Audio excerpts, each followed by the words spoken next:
தனுசு ராசிக்காரர்களுக்கு சிவனுடைய இடமான திருவண்ணாமலை விசேஷம், சனியுடைய இடமான திருநள்ளாறும் திருக்கொள்ளிக்காடும் விசேஷம். முதுகு தண்டுவடம், அடிவயிறு, கழிவுகள் போகிற இடம் மிக மிக கவனமாக பார்த்து கொள்ள வேண்டும்.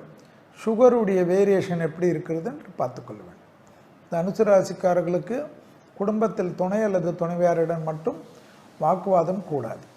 துணை அல்லது துணைவியாருடன் மற்றவர்கள் விஷயத்தில் தலையிடாமல் பார்த்து கொள்ள வேண்டும். உங்கள் குடும்பத்தில் அந்நியர் தலையிடக்கூடாது, பிறர் குடும்ப விஷயத்தில் உங்களுடைய தலையிடக்கூடாது. ஏற்றமான அமைப்பு. பாஸ்போர்ட்டை அதிகமாக பயன்படுத்தக்கூடிய ராசிக்காரர்கள் தனுசு ராசிக்காரர்கள்.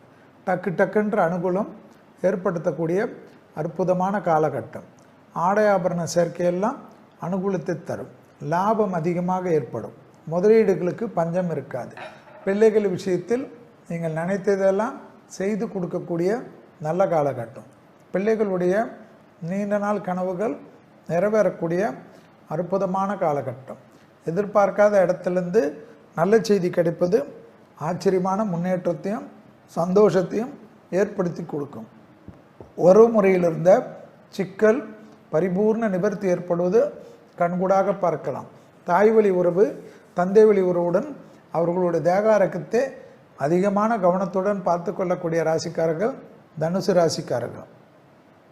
சுபகாரியம் குரு பார்வை இருப்பதனால் நீங்கள் நினைத்த காரியங்களெல்லாம் டக்கு டக்குன்னு நிறைவேற்றுவது அற்புதமான அமைப்பு. 3ஆம் இடத்தில் ராகு வருவதனால் கண்டிப்பாக மன அழுத்தம் தீரும். நல்லபடியாக சத்ருபயம் போகும். எதையாக இருந்தாலும் சமாளிக்கலாம் என்ற நம்பிக்கை ஏற்படும். பசுமாடுகளுக்கு அதிகமாக உதவிகளை செய்யக்கூடிய ராசிக்காரர்களாக தனுசு ராசிக்காரர்கள் காணப்படுவார்கள். வாயில்லா ஜீவராசிகள் கண்டிப்பாக அது வளர்க்கவே பிடிக்காது என்று சொல்லி கொண்டிருந்த தனுசு ராசிக்காரர்கள் வாயில்லா ஜீவராசிகள் எல்லாம் வளர்ப்பக்கூடிய அமைப்பு ஏற்படும். இடம் மாற்றம் வந்தால் எடுத்துக்கொள்ளுங்கள், வீடு மாற்றம் வந்தால் எடுத்துக்கொள்ளுங்கள், மனை மாற்றம் வந்தால் எடுத்துக்கொள்ளுங்கள். குடும்பத்தில் பயணங்கள் சமயத்தில் ஆண்களாக இருந்தால் பெண்கள் விஷயத்திலும், பெண்களாக இருந்தால் ஆண்கள் விஷயத்திலும் அதீத கவனம்.